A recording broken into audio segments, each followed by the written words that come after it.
Trapaças em jogos online são obviamente um mercado enorme. Milhões de pessoas todos os anos se veem explorando e usando hacks. Mas quantas delas podem honestamente dizer que sabem como isso funciona? Acho que não muitas. Então hoje vou explicar como a maioria desses hacks funciona. Jogos são programas e quando você executa um programa, ele é mapeado no espaço de memória do seu computador.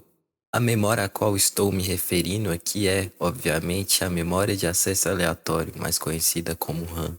Programas no seu computador usam RAM para armazenar todas as suas informações temporárias, incluindo o estado do próprio programa. No caso específico de um jogo, isso significa que todos os dados importantes do jogo, como sua saúde, sua posição, as posições dos inimigos, estão armazenados na RAM do seu sistema. Neste ponto, chegamos à compreensão mais básica da trapaça em jogos. Acessando e então manipulando cuidadosamente a memória do jogo, podemos forçar o jogo a nos dar vantagem de várias maneiras.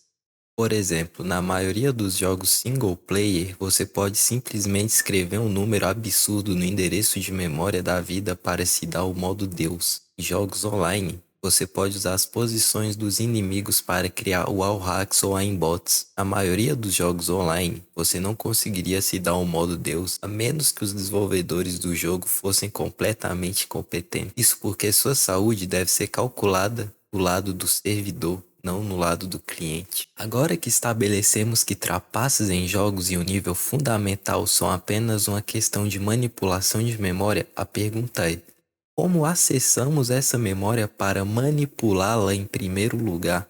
Eu apresento a você a ruína da existência dos desenvolvedores de jogos, o offset. Anteriormente mencionei que, ao executar um jogo, ele é mapeado na memória. O que eu não mencionei é que toda vez que ele é mapeado, isso acontece em um lugar diferente nessa memória.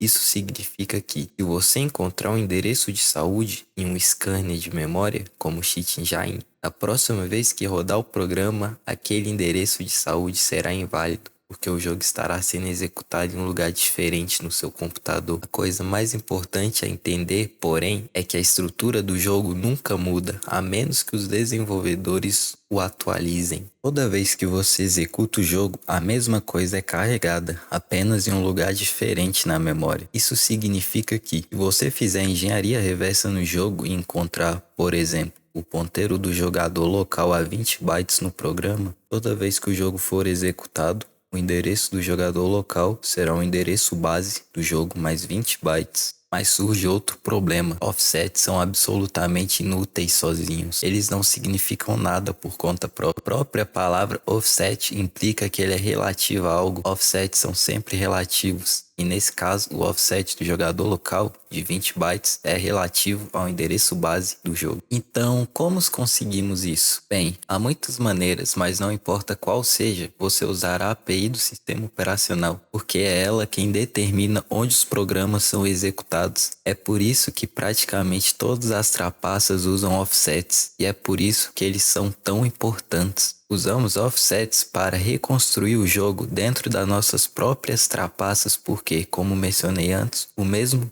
jogo exato é sempre executado. Neste ponto, examinando o código desmontado, geralmente podemos extrair um offset. É claro que repetimos esse processo sempre que o offset inevitavelmente quebra durante a atualização do jogo. Uma maneira comum de aliviar o problema de offsets quebrando constantemente é introduzir escaneamento de padrões em seu cheat. A ideia é gerar um padrão único de bytes que leva você a um dado no jogo. Esse dado pode ser o ponteiro do jogador local, a lista de entidades ou até uma função importante no jogo. Com tudo isso dito, o escaneamento de padrões ainda é limitado, porque você não pode substituir todos os offsets por padrões. Muito provavelmente, o jogador local será um ponteiro de classe, e a saúde do jogador será um campo nessa classe. Você poderia escanear o padrão para o ponteiro do jogador local facilmente. Na verdade, é melhor que você faça isso, porque ele não quebrará a cada atualização. Mas o que você não pode escanear é a variável de saúde.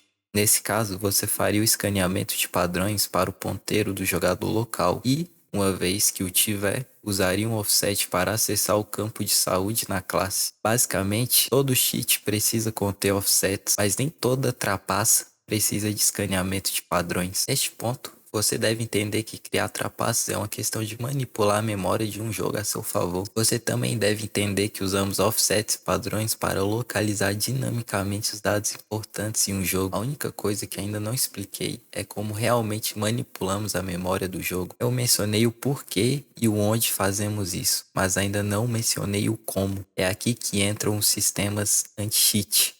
Porque o trabalho de um anti-cheat é impedir que você manipule a memória de um jogo. A maneira mais simples de acessar a memória de um processador externamente é abrindo um identificador através do sistema operacional e chamando as funções de leitura e escrita da memória do processo. O problema é que abrir identificadores com o Open Process geralmente é detectado.